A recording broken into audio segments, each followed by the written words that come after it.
Hello friends, तो कैसे हैं आप सब। आई होप आप सब अच्छे होंगे। स्वागत है आप सभी का आपके अपने चैनल जुनून पढ़ाई का में। हम लोग NCERT हिस्ट्री देख रहे हैं, जिसमें हम लोग क्लास 8 की हिस्ट्री देख रहे हैं और हम लोग चैप्टर वाइज MCQ के रूप में पूरा चैप्टर कंप्लीट कर रहे हैं। तो इसके क्रम में हम लोग चैप्टर 7 पे आ गए हैं और चैप्टर 7 का नाम क्या है, तो देसी जनता को सभ्य बनाना और राष्ट्र को शिक्षित करना। ठीक है, तो कुल मिलाकर के हम लोग देखेंगे कि जब अंग्रेजों का शासन हमारे भारत देश में रहा, यानी कि जब भारत देश ब्रिटेन का उपनिवेश था, उस टाइम पीरियड में हमारे यहाँ के एजुकेशन सिस्टम में क्या कुछ चेंजेस आए, वही सारी चीजें आज की वीडियो में हम लोग देखेंगे। ठीक है, तो चलिए स्टार्ट करते हैं। और अगर आपको वीडियो पसंद आए तो लाइक, शेयर एंड सब्सक्राइब करना नहीं भूलिएगा। चलिए देखते हैं आज का अपना पहला क्वेश्चन। यहाँ आपसे पूछ रहे हैं कि ब्रिटिश शासन के दौरान भारत में शिक्षा के क्षेत्र में क्या परिवर्तन हुए। ठीक है, तो हमें पूरे चैप्टर में यही सब कुछ जानना भी है कि जब ब्रिटिश का समय हमारे यहाँ था तो क्या कुछ एजुकेशन में मतलब कि परिवर्तन हुआ है, वहाँ यही आपसे पूछ रहे हैं। पहला विकल्प कह रहे हैं कि गुरुकुल शिक्षा का विकास हुआ, दूसरा अंग्रेजी शिक्षा की शुरुआत हुई, तीसरा कह रहे हैं कि पारंपरिक भारतीय शिक्षा प्रणाली को मजबूत किया गया, और चौथा है कि शिक्षा में कोई बदलाव नहीं हुआ। तो इसका जो सही उत्तर है वो क्या हो जाएगा, इसका जो सही उत्तर है वो बी वाला हो जाएगा कि अंग्रेजी शिक्षा की शुरुआत हुई। ठीक है, तो आप देखेंगे कि ये जो एजुकेशन को लेकर के मतलब की शुरुआत हुई है, वो सर्वप्रथम आपको 1813 का जो चार्टर आता है ना, 1813 का चार्टर एक्ट यानी कि चार्टर कानून 1813 का, इसी में 1 लाख रुपए की व्यवस्था की गई थी भारतीयों के एजुकेशन को लेकर। लेकिन जब ये पैसे की बात हुई तो लोगों को लगा कि किस माध्यम से शिक्षा दी जाए, यानी कि भाषा का माध्यम क्या होना चाहिए, अंग्रेजी माध्यम की शिक्षा दी जाए या फिर जैसे पहले से गुरुकुल में शिक्षा दी जा रही थी उसको रखा जाए, जो हमारा अरब का ज्ञान है उसको पढ़ाया जाए, जो भारत का पहले से ज्ञान है उसको पढ़ाया जाए, यानी कि संस्कृत में एजुकेशन दी जाए या फिर अंग्रेजी में एजुकेशन दी जाए। संस्कृत के साथ अरबी भी वगैरह थी, यानी कि अरबिक जो ज्ञान है उसमें दिया जाए या फिर जो अंग्रेजी माध्यम है उसमें एजुकेशन दिया जाए। तो इस तरह का जो विवाद है वो स्टार्ट हो जाता है। ठीक है, और इस विवाद को हम लोग किसके नाम से जानते हैं, तो ये जो विवाद है बहुत ही फेमस है, प्राच्य और पाश्चात्य विवाद के नाम से। ठीक है, प्राच्य और पाश्चात्य विवाद के नाम से ये जाना जाता है। कब स्टार्ट हुआ, तो 1813 के चार्टर एक्ट, जिसमें 1 लाख रुपए भारतीयों के एजुकेशन पे खर्च करने के लिए प्रावधान किया गया था। ठीक है, तो जो प्राच्य और पाश्चात्य है इसके बारे में जानिए। तो जो प्राच्य शिक्षा थी, यानी कि ऐसे लोग जो चाहते थे कि प्राच्य जो एजुकेशन है, प्राच्य जो शिक्षा है वो दी जाए, उनका क्या मानना था, उनका मानना था कि जो भारतीयों का पूर्व ज्ञान है वो काफी महत्वपूर्ण है और उसी को आगे बढ़ाया जाना चाहिए। ठीक है, लेकिन जो लोग पाश्चात्य शिक्षा के समर्थक थे उनका ऐसा मानना था कि जो भारतीयों का पहले से ज्ञान है वो 2 कौड़ी का है, हमें अंग्रेजी में जो पश्चिम का साहित्य है, पश्चिम का जो नॉलेज है उसको भारतीयों को देना चाहिए, भारतीयों के लिए पाश्चात्य जो मतलब कि शिक्षा का माध्यम है वो रखना चाहिए। तो ये विवाद ऐसे बढ़ता रहा।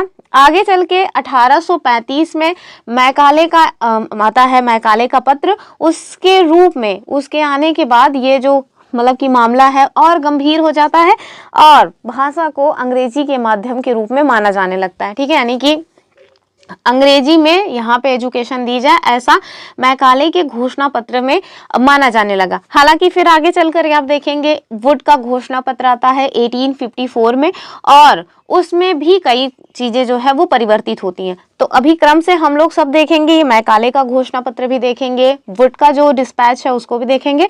पहला जो क्वेश्चन था उसका जो उत्तर है वो याद रखिएगा कि अंग्रेजी शिक्षा की शुरुआत हुई ब्रिटिश शासन के दौरान भारत में शिक्षा के क्षेत्र में, ये सबसे महत्वपूर्ण परिवर्तन हुआ था। अगला क्वेश्चन देखिए, यहाँ क्या कह रहे हैं कि बताइए आपकी विलियम जोन्स कौन थे। बहुत इंपॉर्टेंट ये नाम है। आप उत्तर प्रदेश PCS का क्वेश्चन पेपर जो प्रीवियस ईयर का है उसको उठा के देख लीजिए। हर साल में 1 आध साल में गैप हो जाएगा, वरना आपको हर साल एशियाटिक सोसाइटी ऑफ बंगाल से क्वेश्चन मिल जाएगा। ठीक है। तो ये जो एशियाटिक सोसाइटी ऑफ बंगाल है, इसकी स्थापना में कौन थे? विलियम जोन्स थे, उन्हीं के बारे में पूछा जा रहा है। और एशियाटिक सोसाइटी ऑफ बंगाल की स्थापना कब हुई थी? 1784 में। बहुत ही ज्यादा इंपॉर्टेंट क्वेश्चन है, इसको एकदम जबान पे रख लीजिएगा, ठीक है। तो क्या पूछ रहे हैं? कह रहे हैं कि आप बताओ कौन थे? कह रहे हैं एक भारतीय विद्वान, बिल्कुल भी नहीं। नाम से क्या आपको लग रहा है कि विलियम जोन्स कोई भारतीय विद्वान होंगे? नहीं ना। दूसरा, एक ब्रिटिश अधिकारी और भाषाविद। तीसरा कह रहे हैं एक प्रसिद्ध भारतीय शिक्षक। भारत से इनका संबंध जब तक ये भारत नहीं आए थे तब तक नहीं था, तो इसको छोड़ दीजिए, इनमें से कोई नहीं, ये भी नहीं होगा। इसका जो सही उत्तर है वो बी वाला हो जाएगा, यानी कि जो विलियम जोन्स थे वो एक ब्रिटिश अधिकारी और भाषाविद थे, ठीक है। ये 1783 में 1783 में कलकत्ता आए, ठीक है। कलकत्ता इनका आगमन कब होता है? तो 1783 में ये कलकत्ता आते हैं और 1784 में इनके द्वारा एशियाटिक सोसाइटी ऑफ बंगाल का गठन किया जाता है और साथ में एशियाटिक रिसर्च शोध पत्रिका का भी प्रकाशन किया जाता है। अब आप सोच रहे हैं क्या इन्होंने अकेले किया? नहीं, इन्होंने अकेले ये सब नहीं किया। ये हेनरी थॉमस कोलब्रुक नामक एक व्यक्ति थे, साथ में नैथेनियल हॉलहेड, ये इन दोनों के साथ में मिलकर के इनके द्वारा ये जो एशियाटिक सोसाइटी ऑफ बंगाल है इसकी स्थापना की गई और एक शोध पत्र भी निकाला गया, ठीक है। तो इसको आपको याद रखना है। और 1783 में ये कलकत्ता आते हैं, ये भी याद रखिएगा। चलिए अगला क्वेश्चन देखिए। और हाँ, फिर से बोल रहे हैं एशियाटिक सोसाइटी ऑफ बंगाल, एकदम याद रखिएगा। एशियाटिक सोसाइटी ऑफ बंगाल 1784 में स्थापना की गई, किनके द्वारा? तो यही हमारे विलियम जोन्स के द्वारा। इनके साथ मिले हुए थे हेनरी थॉमस कोलब्रुक और नैथेनियल हॉलहेड। चलिए अब हम लोग नेक्स्ट क्वेश्चन की तरफ मूव ऑन करते हैं। और अगर आप चाहते हैं कि आपको ये पीडीएफ मिल जाए तो इसके लिए आप हमारा टेलीग्राम चैनल ज्वाइन कर सकते हैं, वहाँ पे आपको पीडीएफ भी मिल जाएगी। साथ में डेली टू डेली जो क्लासेस आती हैं उसका लिंक भी मिल जाएगा, क्योंकि यूट्यूब हमेशा जो है वो नोटिफिकेशन नहीं भेजता। चलिए अगला क्वेश्चन देखिए। यहाँ आपसे पूछ रहे हैं कि अंग्रेजों के अनुसार भारत को सभ्य बनाने की क्या आवश्यकता थी, ठीक है। तो ब्रिटिशर्स को ऐसा लगता था कि जो भारतीय है ना वो सभ्य नहीं है। क्यों? क्योंकि वो लोग जो भारत की भाषा थी, भारत का जो ज्ञान था, उसको बहुत ही हीन दृष्टि से देखा करते थे। उन्हें लगता था कि एकदम बेकार है।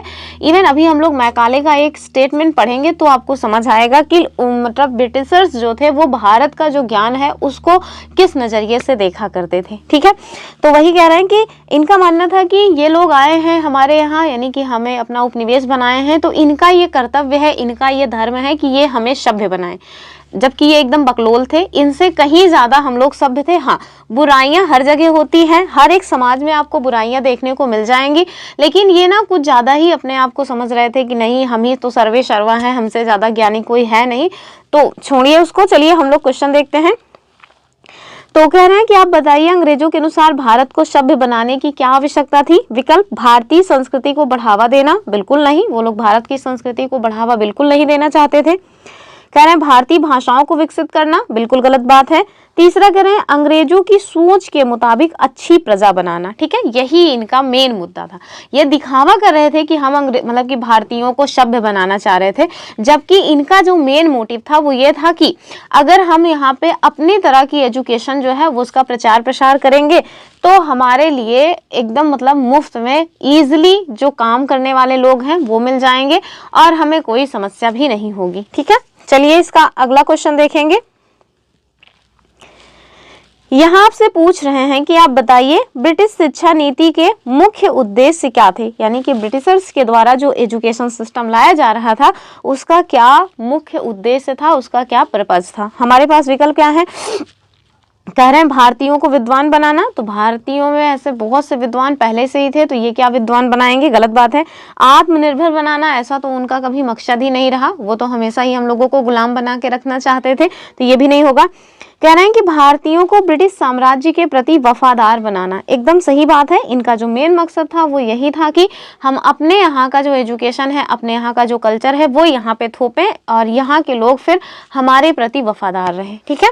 और इनमें से कोई नहीं तो बिल्कुल नहीं होगा, सी वाला इसका उत्तर सही हो जाएगा। तो आंसर कौन सा है? सी वाला। और अगर अभी तक आपने वीडियो को लाइक नहीं किया है तो वीडियो को लाइक जरूर कर दें और अपने फ्रेंड्स के साथ इसको शेयर करें और चैनल को सब्सक्राइब भी जरूर करके रखें। हमने अपने इसी चैनल पे जो KVS का एग्जाम 2025 में होना प्रस्तावित है, कभी भी उसका नोटिफिकेशन आ सकता है, तो उसमें जो PYQs करवाए गए हैं, PYQs जो हैं उसको हम अपने इसी चैनल पे सॉल्व करा रहे हैं, तो उसके साथ भी आप जुड़ सकते हैं।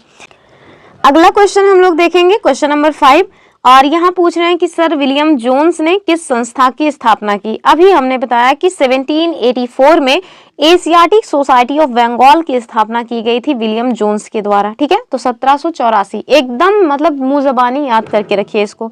अगला क्वेश्चन देखिए, क्वेश्चन नंबर 5 कह रहे हैं कि एशियाटिक सोसाइटी ऑफ बंगाल की स्थापना कब हुई। अभी हमने बताया 1784, तो आप इसको याद रखिएगा, स्टार लगा रहे हैं, मोस्ट इंपॉर्टेंट ये क्वेश्चन है।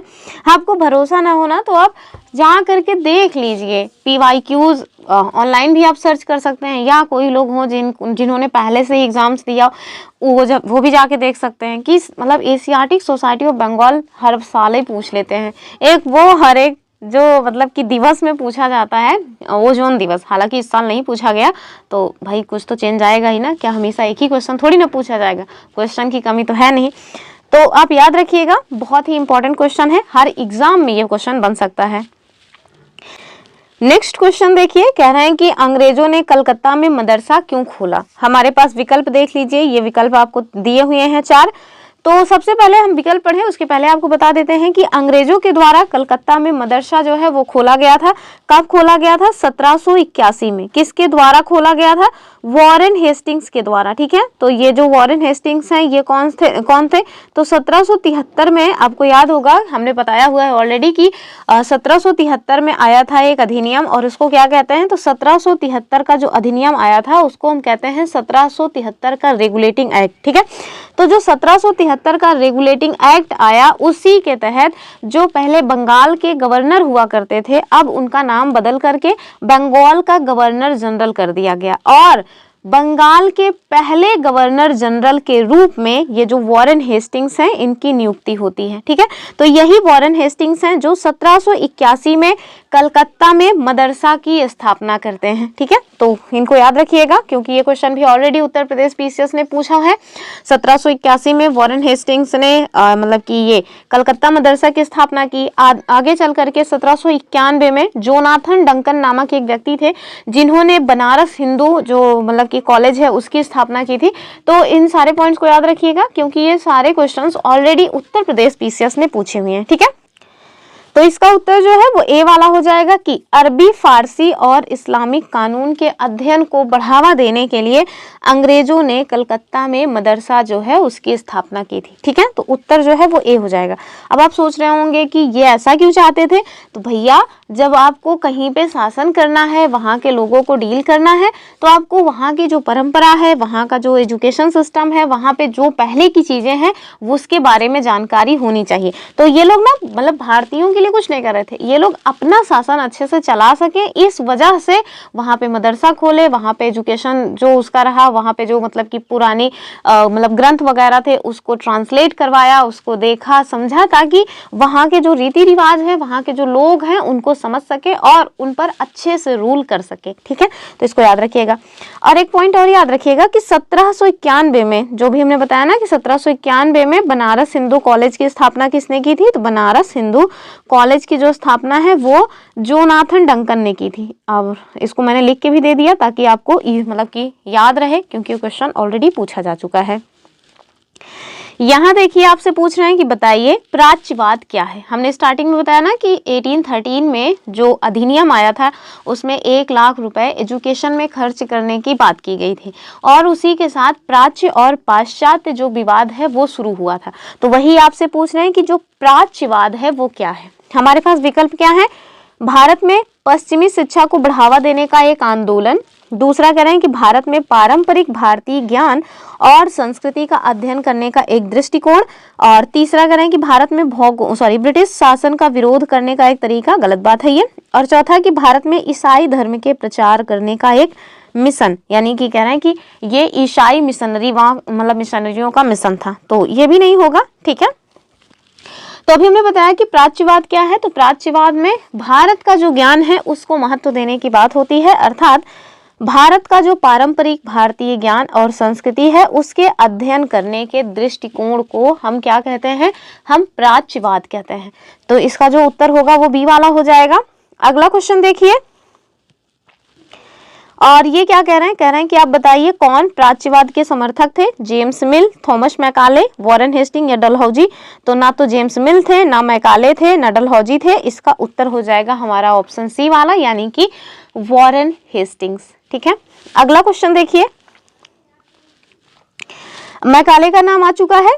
कह रहे हैं कि आप बताइए मैकाले के अनुसार भारत में किस भाषा को शिक्षा का माध्यम बनाया जाना चाहिए। तो भारत में किस मतलब शिक्षा का माध्यम किसे बनाया जाए, ये मैकाले के द्वारा क्या बताया गया था। सबसे पहले जानिए कि कब इनका प्रस्ताव आया, तो 1835 में आया। ठीक है, और 1835 में मैकाले का जो मतलब प्रस्ताव आया, मैकाले के द्वारा जो भी रिपोर्ट वगैरह दी गई, उसमें इन्होंने बताया कि भैया जो एजुकेशन है उसका जो मीडियम है वो अंग्रेजी होनी चाहिए, यानी कि ऑप्शन सी। ये कट्टर समर्थक थे अंग्रेजी के और बहुत ही दीनहीन दृष्टि से, यानी कि बहुत ही हीन भावना से ये अरब की जो भाषा है उसको, जो भारत की भाषा संस्कृत है, इसको देखा करते थे। ठीक है, तो इसका जो सही उत्तर है वो हो जाएगा ऑप्शन सी वाला, कि ये अंग्रेजी को शिक्षा का माध्यम बनाना चाहते थे। चलिए अगला क्वेश्चन देखिए, कह रहे हैं कि आप बताइए कि जो वुड का घोषणा पत्र है वो किस वर्ष जारी किया गया। हमारे पास ऑप्शन क्या, 1835, 1854, 1882 या 1905। तो सही उत्तर क्या हो जाएगा, बी वाला, कि 1854। ठीक है, तो जो वुड का घोषणा पत्र है वो 1854 में आया था, और इसे ना मतलब कि शिक्षा का मैग्ना कार्टा भी कहा जाता है। क्या कहते हैं, तो शिक्षा का मैग्ना कार्टा कहा जाता है। याद रखिएगा, आपको मतलब आपको इसको याद रखना है, कई बार ये क्वेश्चन बना हुआ है। तो 1854 में वुड का घोषणा पत्र आता है, जिसे एजुकेशन सिस्टम में मैग्ना कार्टा कहा जाता है। अभी और भी है कि मतलब इस घोषणा पत्र में क्या कुछ पॉइंट्स थे, अगला क्वेश्चन आपको देखने को मिल जाएगा। कह रहे हैं कि जो वुड का घोषणा पत्र आया या नीति पत्र आया 1854 में, आप बताइए उसके बारे में कौन सा स्टेटमेंट रॉन्ग है, यानी कि कौन सा कथन गलत है।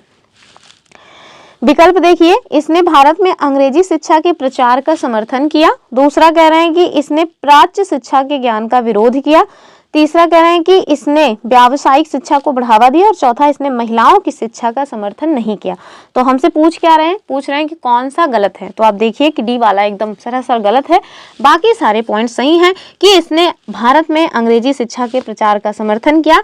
इस घोषणा पत्र में यह था कि जो प्राइमरी एजुकेशन है वो जो मतलब कि लोकल लैंग्वेज है उसमें दी जाए, जबकि जो हायर एजुकेशन है उस हायर एजुकेशन को अंग्रेजी में जो है कंडक्ट कराई जाए। ठीक है, यानी कि प्राइमरी जो शिक्षा है वो जो भारत की लोकल लैंग्वेज है, यानी कि जो मातृभाषा है उसमें दी जानी चाहिए, जबकि जो उच्च शिक्षा है उसको अंग्रेजी में ही दिया जाना चाहिए। ये वुड के घोषणा पत्र में कहा गया था, और इसको मैग्ना कार्टा कहा जाता है, ये बता दिया। तथा इसको ये भी याद रखिए कि इसने प्राच्य शिक्षा के ज्ञान का विरोध किया, साथ में इसने व्यावसायिक शिक्षा को भी महत्व दिया, उसको बढ़ावा दिया। लेकिन जो ये कह रहे हैं कि इसने महिलाओं की शिक्षा का समर्थन नहीं किया, तो ये बात गलत है, इसने महिलाओं की शिक्षा का भी समर्थन किया हुआ था। ठीक है, तो ऑप्शन डी जो है वो रॉन्ग हो जाएगा। नेक्स्ट क्वेश्चन की तरफ मूव ऑन करिए। देखिए, हमने 1857 की क्रांति पढ़ा है। ठीक है, तो 1857 में केवल क्रांति ही नहीं हुई थी, उसी टाइम पीरियड में एक और घटना घटी थी जो कि बहुत इंपॉर्टेंट है। ये क्वेश्चन भी उत्तर प्रदेश PCS RO में पूछा जा चुका है। तो आप सोचिए कि हमारे उत्तर प्रदेश के जो हाईएस्ट एग्जाम, मतलब कि एकदम हायर एग्जाम है, एकदम टफेस्ट एग्जाम है, उनमें क्लास 8 की NCERT से क्वेश्चन बने हुए हैं। तो आपके लिए NCERT कितनी मस्ट है, कितना ज़्यादा इंपॉर्टेंट है, ये आप इन क्वेश्चन से समझ सकते हैं। और डायरेक्ट क्वेश्चन बना हुआ है 1 लाइनर में, अभी मैं बता रही हूँ किस टाइप का क्वेश्चन पूछा गया है वहाँ पे। कह रहे हैं कि 1857 में जब मेरठ और दिल्ली में सिपाही विद्रोह कर रहे थे, उसी समय भारत में और क्या महत्वपूर्ण घटनाएं घट रही थी। ठीक है, तो इस क्वेश्चन से ही आपको ये पता चल रहा है कि 1857 में मेरठ और दिल्ली में सिपाहियों के द्वारा विद्रोह किया जा रहा था। ठीक है, तो आपसे कह रहे हैं कि इसी के पैरेलल कौन सी घटनाएं घट रही थी वो बताइए। विकल्प देखिए, कलकत्ता, मद्रास और बंबई विश्वविद्यालय की स्थापना। दूसरा कह रहे हैं स्कूली शिक्षा प्रणाली में परिवर्तन के प्रयास, और तीसरा कह रहे हैं उपरोक्त तो दोनों, जबकि चौथा है कि इनमें से कोई नहीं। तो समझ गए होंगे कि सी वाला इसका उत्तर हो जाएगा, यानी कि उपरोक्त दोनों। ठीक है, तो जो आरओ में क्वेश्चन पूछा गया था वो यही पूछा गया था कि बताइए कि कलकत्ता, मद्रास और बंबई विश्वविद्यालय की स्थापना कब हुई थी। तो आपको याद रखना है 1857 में हुई थी। अब हम लोग अपना अगला क्वेश्चन देखेंगे और हमारा जो अगला क्वेश्चन है वो क्या कह रहे हैं, तो कह रहे हैं कि आप बताइए 19वीं सदी में भारत में शिक्षा के संबंध में कौन सा कथन सत्य है। विकल्प क्या है, ईसाई मिशनरियों ने शिक्षा के प्रचार में महत्वपूर्ण भूमिका निभाई, ठीक है। ईस्ट इंडिया कंपनी शिक्षा के विकास के लिए चिंतित थी। अच्छा, तीसरा कह रहे स्थानीय लोगों ने शिक्षा के पश्चिमी मॉडल का विरोध किया। और चौथा करें शिक्षा का उद्देश्य केवल नैतिक चरित्र में सुधार लाना था। केवल की बात आ जाए तो वैसे भी सोच लेना चाहिए। मैं सोच रही थी कहीं कुछ गलत ना हो जाए, मैंने आंसर ऑलरेडी लिख के रखा हुआ है। तो भैया 19वीं सदी में भारत में शिक्षा के संबंध में जो सबसे सही स्टेटमेंट है वो ए वाला है कि ईसाई मिशनरियों ने शिक्षा के प्रसार में महत्वपूर्ण भूमिका निभाई, ठीक है। तो सर्वप्रथम आप देखें कि ईसाई मिशनरियों का जो आगमन है ना वो होता कब है, तो वो 1813 में जो चार्टर एक्ट आया था, इसी 1813 के चार्टर एक्ट में ही ये प्रावधान किया गया था कि जो ईसाई मिशनरी हैं, ईसाई जो पादरी हैं, वो भारत में आकर के भारत के लोगों को प्रबुद्ध करने की मतलब प्रबुद्ध करें, अर्थात उन्हें ज्ञान दें, उन्हें शिक्षा दें, ठीक है। तो ये आपको याद रखना है। चलिए अगला क्वेश्चन देख लेते हैं हम लोग। यहां आपसे क्या पूछ रहे हैं, थोड़ा शॉर्ट करना पड़ेगा, थोड़ा बड़ा है। तो देखिए अब हम लोग देखेंगे विलियम एडम की रिपोर्ट। ये एक व्यक्ति हैं, इन्हें भारत की जो एजुकेशन सिस्टम है, जो पारंपरिक प्रणाली थी भारत में एजुकेशन की, उसको देखने, जानने, समझने और उसके बाद एक रिपोर्ट सबमिट करने की बात की गई थी। तो उनको ये जिम्मेदारी दी गई थी। बाद में जो इनके द्वारा 1830 के दशक में अपनी रिपोर्ट सबमिट की जाती है, तो उस रिपोर्ट को एडम रिपोर्ट के नाम से जाना जाता है, ठीक है। तो उन्होंने अपनी रिपोर्ट में क्या दिया है वही यहाँ पूछा जा रहा है। कह रहे हैं कि विलियम एडम की रिपोर्ट के अनुसार 1830 के दशक में बंगाल और बिहार में देसी पाठशालाओं की स्थिति के बारे में कौन सा कथन सत्य है। विकल्प एक, इन पाठशालाओं में बड़ी संख्या में विद्यार्थी थे। तो ऐसा तो नहीं था, हमने पढ़ा है। फिर कह रहे हैं इन पाठशालाओं में शिक्षा का तरीका बहुत कठोर था। नहीं, बहुत लचर था। फिर कह रहे हैं इन पाठशालाओं में सभी बच्चों को एक समान फीस देनी होती थी। नहीं, ऐसा भी नहीं था। कह रहे हैं इन पाठशालाओं में छपी हुई किताबों का उपयोग किया जाता था। छपी हुई किताबों का उपयोग नहीं, ये तो नहीं था।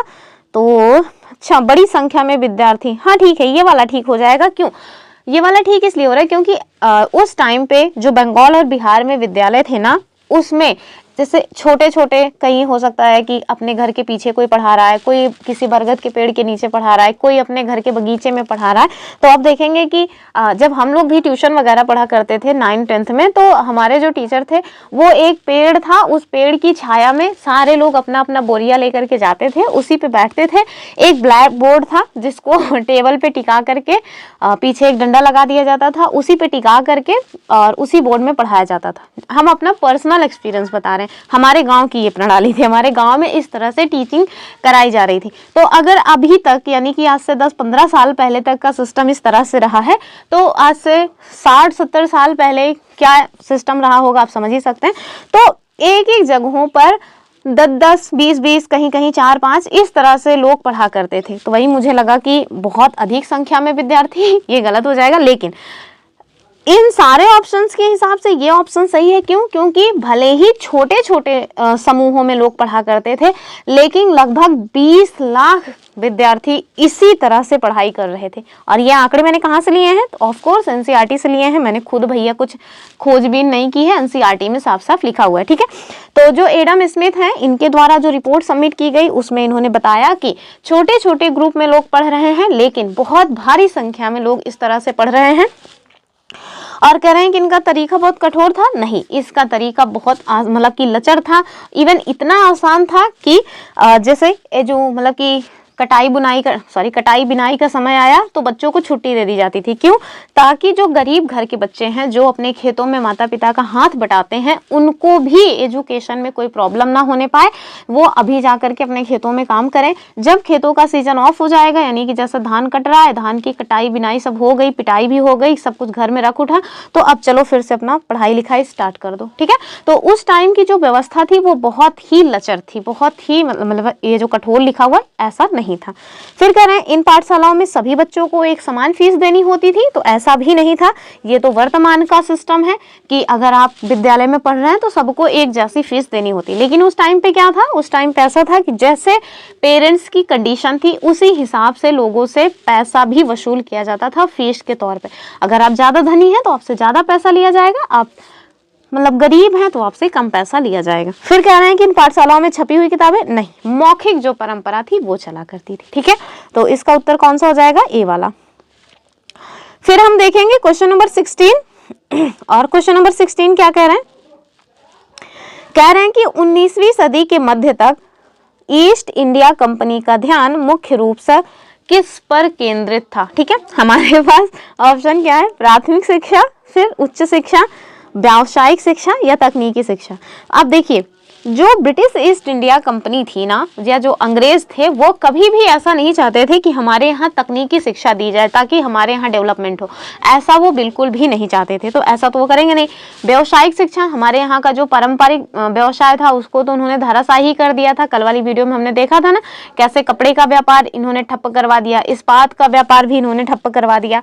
हालांकि समय के साथ हम लोगों ने अपना जो है मतलब फिर से सब कुछ डेवलप किया, आज हम लोग ठीक स्थिति में पहुंच आए हैं, लेकिन इन्होंने ऐसा कभी नहीं चाहा कि हम लोग कहीं से भी तकनीकी या फिर व्यावसायिक चीजों में आगे जाएं। ठीक है, तो ये दोनों तो बिल्कुल नहीं होगा। प्राथमिक शिक्षा और उच्च शिक्षा को लेकर के इन्होंने काम किया, लेकिन 19वीं सदी के मध्य तक इनका जो मुख्य ध्यान था वो था उच्च शिक्षा पर। ठीक है, यानी कि ऑप्शन बी जो है वो करेक्ट आंसर हो जाएगा। अब देखिए, अब हम लोगों ने बहुत देख लिया कि ब्रिटिशर्स क्या कर रहे थे, कैसे कर रहे थे, उनका क्या मानना था। अब हम लोग ये भी देखेंगे क्या हमारे जो भारत के लोग थे, जो हमारे भारत के महान व्यक्तित्व थे, इनके द्वारा भी कुछ एजुकेशन को लेकर के किया जा रहा था कि नहीं। तो उसी से अब शुरू हो रहा है।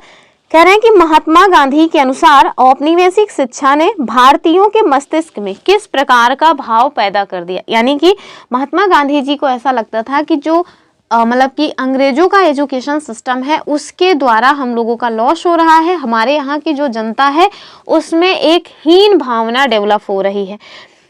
तो चलिए, कह रहे हैं कि हीनता का बोध, श्रेष्ठता, समानता या आत्मविश्वास। तो भैया इसका उत्तर जो हो जाएगा वो हो जाएगा हीनता का बोध। ठीक है, तो महात्मा गांधी जी क्या मानते थे, वो मानते थे कि इन्होंने हमारे यहाँ के लोगों का जो मतलब कि अपना जो आत्मगौरव है उसको एकदम खोखला करके अपने प्रति, अपने एजुकेशन के प्रति हीनता का भाव भर दिया है। ठीक है, ऑप्शन ए।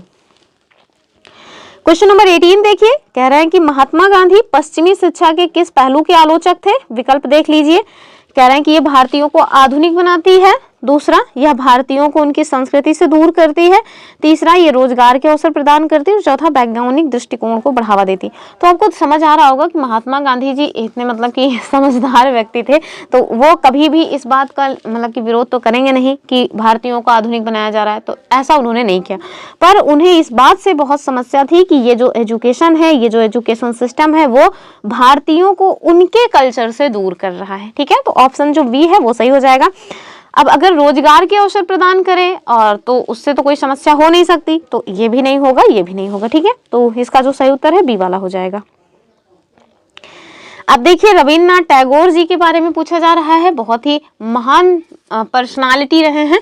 कह रहे हैं कि रविन्द्रनाथ टैगोर ने किस संस्था की स्थापना की। बड़ा इंपॉर्टेंट क्वेश्चन है। अभी तो इन्हें यूनेस्को की विश्व धरोहर सूची में भी शामिल कर लिया गया है। यूनेस्को को मतलब यूनेस्को की विश्व धरोहर सूची में शांति निकेतन को शामिल कर लिया गया है। आपके लिए एक क्वेश्चन है, आप बता सकते हैं कि कौन से नंबर की विश्व धरोहर स्थल की सूची में शामिल किया गया है शांति निकेतन का। वर्तमान में टोटल ना 43 विश्व धरोहर स्थल हैं हमारे भारत के, और जो 43वां है वो असम का मोईदाम है। ठीक है, मतलब कि असम की जो टीला दफन प्रणाली है वो 43वां विश्व धरोहर स्थल है।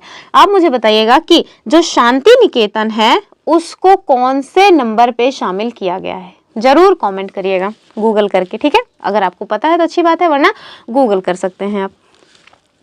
तो देखिए, कह रहे हैं कि रविन्द्रनाथ टैगोर जी के द्वारा कौन से संस्था की स्थापना की गई। पहला विश्व भारती, दूसरा शांति निकेतन, तीसरा रामकृष्ण मिशन और चौथा है इनमें से कोई नहीं। तो विश्व भारती नहीं होगा, रामकृष्ण मिशन मेरे ख्याल से आप लोग जानते होंगे, आप उसको भी कमेंट करिएगा। बी वाला सही हो जाएगा कि शांति निकेतन की जो स्थापना है वहाँ वो रविन्द्रनाथ टैगोर जी के द्वारा की गई है। अब हमें ये भी जानना चाहिए कि कब की गई है, तो भैया शांति निकेतन की स्थापना 1901 में किनके द्वारा की गई, रविन्द्रनाथ टैगोर जी के द्वारा की गई। ठीक है, इसको आपको याद रखना है। और जैसा कि हमने बता ही दिया कि यूनेस्को की विश्व धरोहर स्थल की सूची में भी इसको शामिल किया गया है। और कौन से नंबर का है, ये आपके लिए क्वेश्चन है।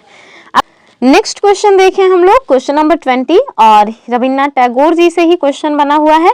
कह रहे हैं कि आप बताइए रविन्द्रनाथ टैगोर को किस वर्ष में नोबेल पुरस्कार से सम्मानित किया गया था। ठीक है, हमारे पास ऑप्शंस क्या क्या है, 1911 और 1913, 1915 या फिर 1917। ठीक है, तो आपसे पूछ रहे हैं कि बताइए रविन्द्रनाथ टैगोर जी को कब जो है नोबेल अवार्ड से सम्मानित किया गया। तो सबसे पहला पॉइंट आपको याद रखना है कि रविन्द्रनाथ टैगोर जी ना केवल भारत देश के बल्कि पूरे एशिया महाद्वीप के पहले व्यक्ति हैं जिन्हें क्या मिला है, नोबेल पुरस्कार मिला है। किस चीज में मिला हुआ है, तो किस कैटेगरी में मिला हुआ है, आपको ये याद रखना चाहिए कि साहित्य की कैटेगरी में मिला हुआ है। ठीक है, साहित्य की कैटेगरी में मिला है। और कौन सी रचना के लिए मिला है, तो गीतांजलि के लिए। ठीक है, गीतांजलि के लिए रविन्द्रनाथ टैगोर जी को मतलब कि साहित्य में नोबेल पुरस्कार मिला। कब मिला है, यही आपसे पूछ रहे हैं। तो इसका जो सही उत्तर है वो हो जाएगा 1913 में। ठीक है, आप एकदम अच्छे से याद रखिएगा कि 1913 में not even India but Asia में भी वो पहले व्यक्ति हैं जिनको साहित्य का नोबेल अवार्ड मिला हुआ है। कौन सी रचना है, तो गीतांजलि के लिए। ठीक, चलिए अगला क्वेश्चन हम लोग देखेंगे। यहाँ से क्या कह रहे हैं कि आप बताओ भैया कि रविन्द्रनाथ टैगोर के शिक्षा संबंधी विचार के संदर्भ में कौन सा स्टेटमेंट सही है।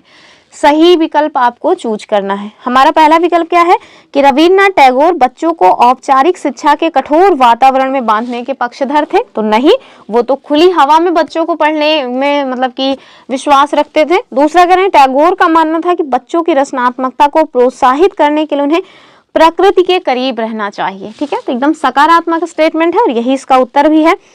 तीसरा कह रहे हैं टैगोर पश्चिमी सभ्यता और मशीनों की पूजा के कट्टर आलोचक थे। तो ऐसी बात नहीं है, वो मतलब कि उसको समर्थन दिया करते थे, लेकिन ना तो कट्टर समर्थक थे और ना ही कट्टर आलोचक थे। तो कुछ पॉइंट्स ऐसे आपको देखने को मिल सकते हैं जिसपे आपको लगेगा कि कोई भी ऐसा विषय है जिसके कुछ चीजें हमें अच्छी लगती हैं, कुछ चीजें खराब लगती हैं। तो वैसे ही टैगोर जी भी थे, उन्हें पश्चिमी सभ्यता की कुछ चीजें अच्छी लगती थी, कुछ चीजें नहीं अच्छी लगती थी। ठीक है, तो वो कट्टर आलोचक बिल्कुल नहीं थे। लास्ट कह रहे हैं कि टैगोर ने शांति निकेतन की स्थापना शहरी परिवेश में की, बिल्कुल नहीं, बंगाल में ग्रामीण परिवेश में की थी। तो इसका जो सही उत्तर है बी वाला हो जाएगा। अगला क्वेश्चन देखिए, आगे एक अगर महामूर्ख कहा जाए तो गलत नहीं होगा, मैकाले जी आ गए हैं। ठीक है, हालांकि जी कहना भी अपना अपमान करना हो जाएगा क्योंकि इन्होंने हमारे कल्चर को बहुत अपमानित किया है अपने गंदे शब्दों से, लेकिन हमारे एग्जाम में क्वेश्चन बनता है, इस वजह से हमें इन्हें देखना पड़ता है और एनसीईआरटी में दिया हुआ है। ठीक है, हालांकि इन सारी चीज़ों से ना हमें ये समझ आती है कि पश्चिम के लोग हमारी संस्कृति, हमारे कल्चर को लेकर के कितना गंदा सोच रखते थे। चलिए क्वेश्चन क्या है, कह रहे हैं कि मैकाले के अनुसार भारत और अरब के देसी साहित्य की तुलना में जो यूरोपीय साहित्य है वो कैसा था। यानी कि यूरोप का साहित्य भारत और अरब के साहित्य की तुलना में कैसा था, ये आपको बताना है। कह रहे हैं हीन, समकक्ष, श्रेष्ठ या अप्रासंगिक। तो भैया वो यूरोप के साहित्य को बहुत ही श्रेष्ठ समझा करते थे, तो उन्होंने यानी कि अपनी गंदी जबान से इतना गंदा वर्ड यूज किया है। उनका कहना था कि एक अच्छे यूरोपीय पुस्तकालय का केवल एक ही खाना भारत और अरब के समूचे देसी साहित्य के बराबर है। ठीक है, तो इतना ज़्यादा उन्हें लगता था कि उनका जो साहित्य है वो श्रेष्ठ है कि एक अलमारी में केवल एक कोने में जो किताबें रखी हुई हैं उसमें इतना श्रेष्ठ ज्ञान भरा है कि पूरे अरब और पूरे भारत के अगर ज्ञान को लाया जाए तब भी भारत और अरब का ज्ञान उससे छोटा पड़ जाएगा। तो ऐसा इनके द्वारा कहा गया। ठीक है, चलिए ये देखिए अन्यत्र करके जो हमारी एनसीईआरटी में दिया रहता है वो इसको आप देख लीजिए। इससे मैंने क्वेश्चन नहीं बनाया है, पूरा का पूरा पैराग्राफ ही ला दिए हैं। यहाँ देखिए 1870 में शिक्षा अधिनियम लागू होने तक आमतौर पर पूरी आबादी के लिए व्यापक शिक्षा की व्यवस्था नहीं थी। ठीक है, बाल मजदूरी बहुत बड़े पैमाने पर थी, इसलिए गरीब अपने बच्चों को स्कूल नहीं भेज पाते थे। परिवार चलाने के लिए उनकी आय महत्वपूर्ण थी। स्कूल भी बहुत कम थे, ज्यादातर स्कूल चर्च या रईसों के द्वारा स्थापित किए गए थे। शिक्षा अधिनियम लागू होने के बाद सरकार ने नए नए स्कूल खोलने स्टार्ट किए और अनिवार्य शिक्षा का प्रावधान किया गया। आगे देखिए, थॉमस आर्नल्ड, ये एक व्यक्ति हैं, उस दौर के सबसे महत्वपूर्ण शैक्षणिक विचारकों में से एक थे। वह रग्बी नामक प्राइवेट स्कूल के मुख्य अध्यापक थे। ठीक है, माध्यमिक स्कूल की पाठ्यचर्या 2000 साल पुरानी ग्रीक और रोमन शास्त्रीय कृतियों के विस्तृत अध्ययन की हिमायत करते हुए उनके द्वारा क्या कहा गया है वो नीचे बताया गया है। तो उन्होंने क्या कहा? उन्होंने कहा कि मुझे हमेशा ऐसे प्रतीत हुआ कि हमारे अंग्रेजी स्कूलों में से जो अध्ययन क्रम अपनाया जाता है उसकी सबसे अच्छी बात यह है कि वो हमारे दिमाग को लगातार अतीत के बारे में सोचने को प्रेरित करती है। हर रोज हम भाषाओं, इतिहास और कुछ साल पहले या हजारों साल पहले के विचारों को पढ़ते रहते हैं। आगे फिर उनका मानना था कि शास्त्रीय कृतियों के अध्ययन से दिमाग अनुशासित होता है। वास्तव में उस काल के ज्यादातर जो शिक्षाविद थे उनकी मान्यता थी कि इस तरह का अनुशासन बहुत जरूरी है, क्योंकि बच्चे स्वाभाविक रूप से असभ्य होते हैं, उन्हें नियंत्रित करना आवश्यक है। सभ्य वयस्क के रूप में विकसित होने के लिए उन्हें मालूम होना चाहिए कि समाज में सही और गलत क्या है, उचित और अनुचित आचरण क्या है। शिक्षा खास तौर से बच्चों के दिमाग को अनुशासित करने वाली शिक्षा का मकसद उन्हें इसी मार्ग की ओर ले जाना होता है। तो इस तरह का उनका जो है सोच था, इस तरह से वो माना करते थे। ये आप उसको देख लीजिए। हालांकि इसमें कुछ पूछे जाने लायक नहीं है, मैंने सोचा दिया हुआ है तो आपको जानना चाहिए। कह रहे हैं कि आप बता सकते हैं किस तरह के विचारों ने इंग्लैंड में गरीबों तथा उपनिवेशों में देसी जनता की शिक्षा से संबंधित सोच को किस तरह प्रभावित किया होगा। तो आप बताइए, क्या आपको समझ आ रहा है कि अगर ऐसे विचार हैं तो बच्चों का दिमाग, विचारों का क्या हुआ होगा। और ये जो है लास्ट में जो क्वेश्चन दिया रहता है वो क्वेश्चन आज हम सॉल्व नहीं कराएंगे। ये क्वेश्चन आपके लिए होमवर्क है, आप इसको कमेंट जरूर करिएगा। मेरे ख्याल से आप इसको बहुत अच्छे से समझ जाएंगे, क्योंकि ऐसा कुछ है नहीं जो आपको ना समझ आया हो। ठीक है, तो ये आपके लिए HW है, कमेंट वर्क है। ठीक है, CW है, दरअसल कमेंट वर्क है, आप इसको कमेंट जरूर करिएगा। तो चलिए, ये रही आज की अपनी वीडियो। आप लोगों ने देखा, इसके लिए आप सभी को बड़ा वाला थैंक्स। फिर मिलेंगे अपनी अगली वीडियो में, तब तक के लिए जय हिंद। और वीडियो को लाइक, शेयर एंड सब्सक्राइब करना मत भूलिएगा। चलिए फिर मिलते हैं।